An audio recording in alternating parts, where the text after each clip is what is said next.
Danışmaq istəyir Arif Hacıyev, buyurun.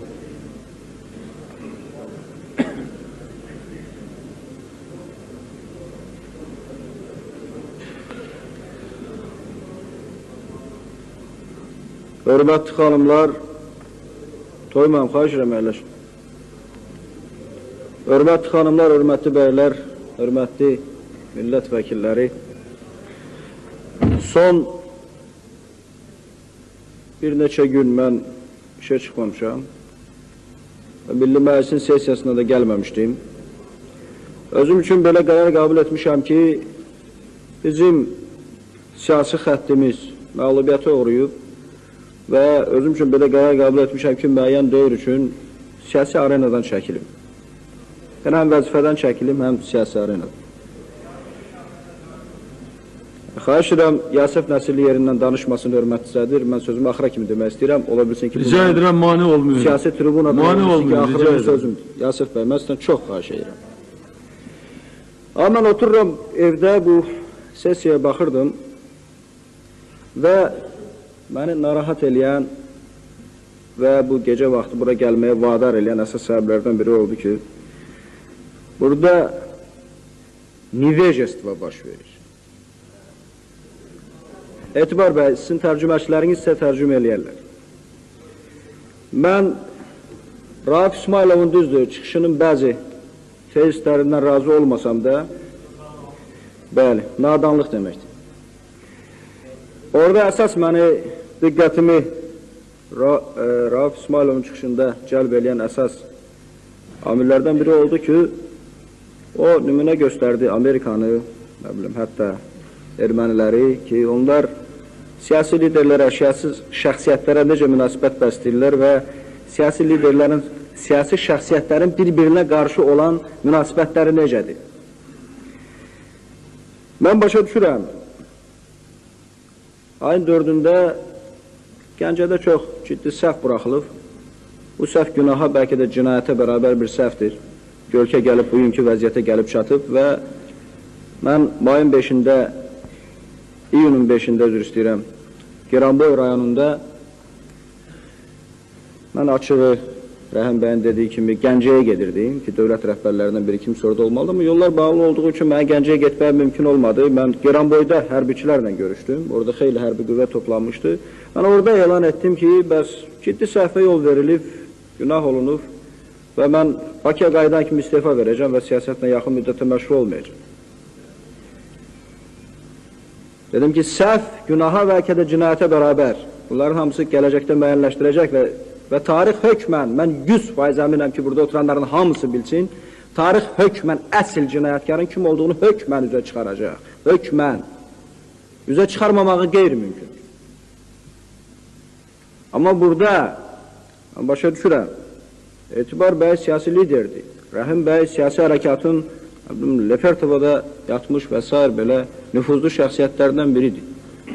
Amma burada bəzi qəribə adamların qəribə çıxışlarını eşitmək və Azərbaycan Xalq Hərəkatının simvolu, ilkin lideri, Sovet İmperiyasının dövründə burada oturanların hamısının, o cümlədən mənim, nəfəs çəkməyə risk eləmədiyimiz bir vaxtda və bizim birimiz KKB idealına, birimiz Komsomol idealına, birimiz komünist idealına xidmət elədiyimiz bir dövrdə Sovet İmperiyasından qorxmayıb ona qarşı mübarizə aparmış bir adam haqqında qorxaq kimi danışmaq, qaçmış kimi danışmaq və bu cür hörmətsizliklə onun haqqında danışmaq, məsəl üçün mənə elə gəlir ki, bizim heç birimizə şərəf gətirmir və gələcəkdə biz hamımız onun xəcalətini çəkəcəyik, hökmən çəkəcəyik xəcalətini.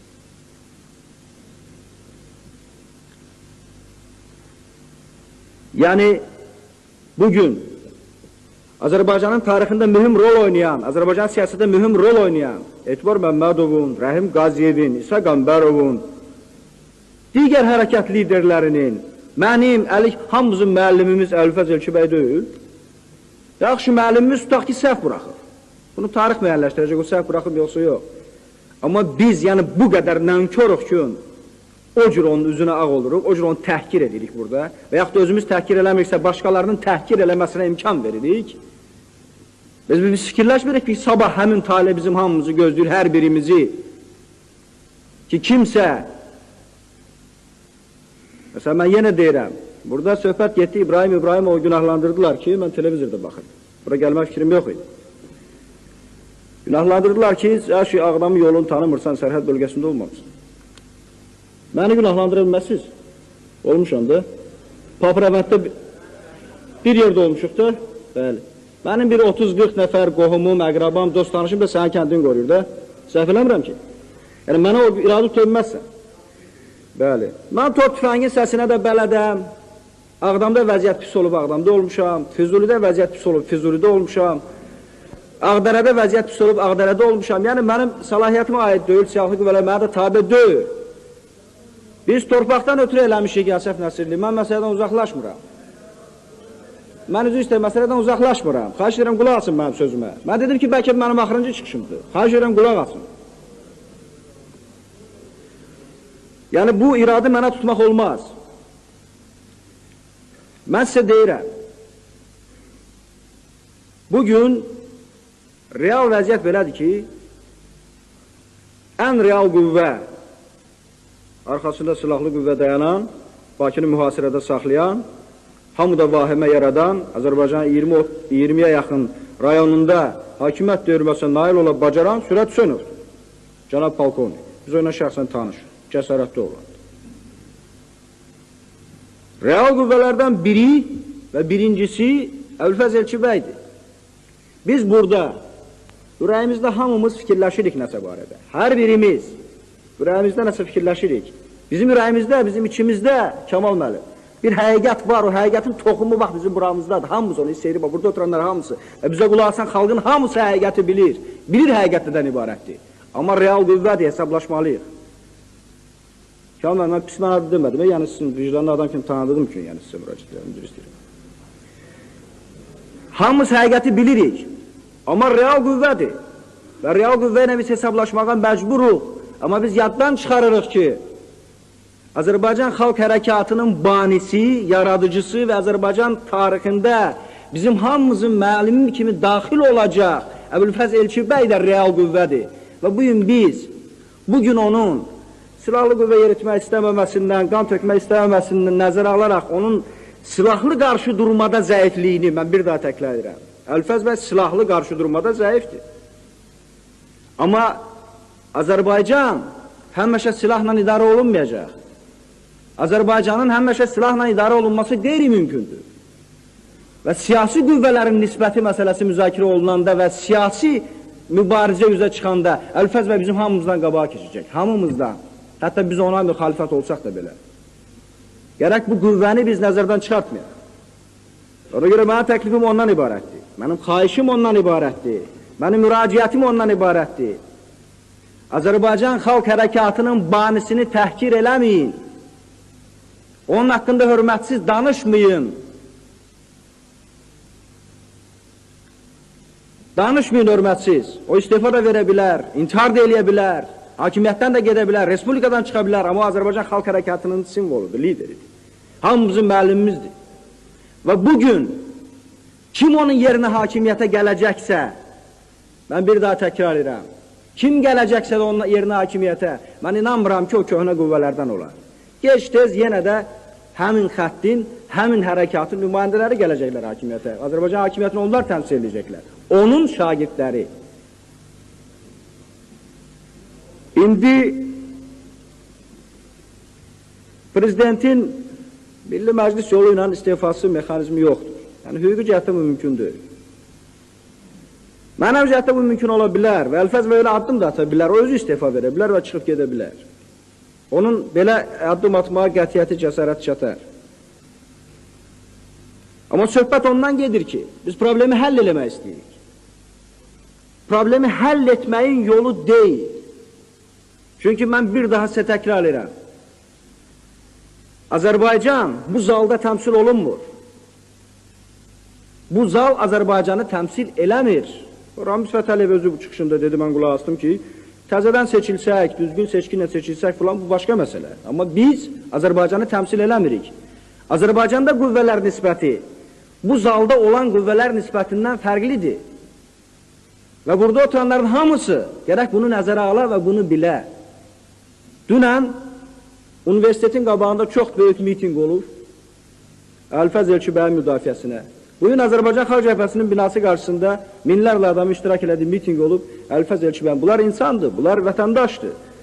Bunlar əqidəli adamlardır, bunlar ideyalı adamlardır.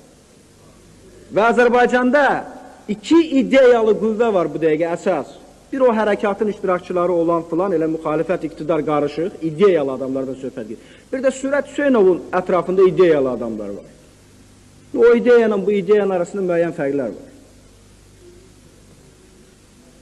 Və ona görə mən sizə deyirəm, əgər siz istəyirsinizsə ki, bu məsələ həll olunsun problem, mən yenə təkrar edirəm, mən vəzifədə işləyəndə deyiləm, bu gündən sonra Əlfəz Elçibəy prezident qalsa da, qalmasa da, mən özüm üçün qərarımı qəbul eləmişəm. Yaxın müddətdə də, bəlkə də yaxın bir neçə ildə də siyasətlə məşğul olmayacaq. Bəlkə bir neçə aydın vəziyyətdən asılı olacaq. Mən sizə deyirəm, qardaşlarım, bacılarım, vətəndaşlar, bugün bizim elə vəziyyətimizdir ki, bugün bizim elə günümüzdür ki, mən dedim ha, o içəridə hardasa o sağlam bir toxum var, sağlam bir düşüncə, orada həqiqəti biz hamımız duyuruq. Hamımız bilirik ki, həqiqət nədir? O ali həqiqət bir xət var da, o xətti hamımız bilirik. O həqiqətdən kənara çıxsaq, biz bu vəziyyətdən çıxa bacarmayacağıq. Mən belə hesab edirəm ki, Azərbaycanda bugünkü destabilizasiyanın yaranmasının əsas 3 faktorun bir-birini qəbul etməməsi. Bu hərbi müxalifətdir, siyasi müxalifətdir və bugünkü iqtidardır.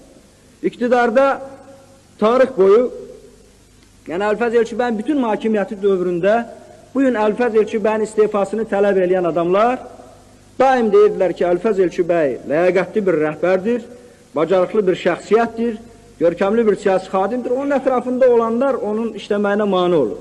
Ətrafında olanlar biz gedirik. Elə biz hələ gedib qutarmamış, hələ bizim çıxdığımız stollar soymamış, həmin adamlar cumublar, deməli başlayıblar ki, Elçibəy istifa versin. Səmimiyyətə şübhə yaranır. Və indiyə kimi dedilər ki, biz güya o ali bir şəxsiyyətə maneçilik törədirik. İndi biz kənarlaşmışıq buradan, deyirik ki, bu ali şəxsiyyətlə bir yerdə işləyin də.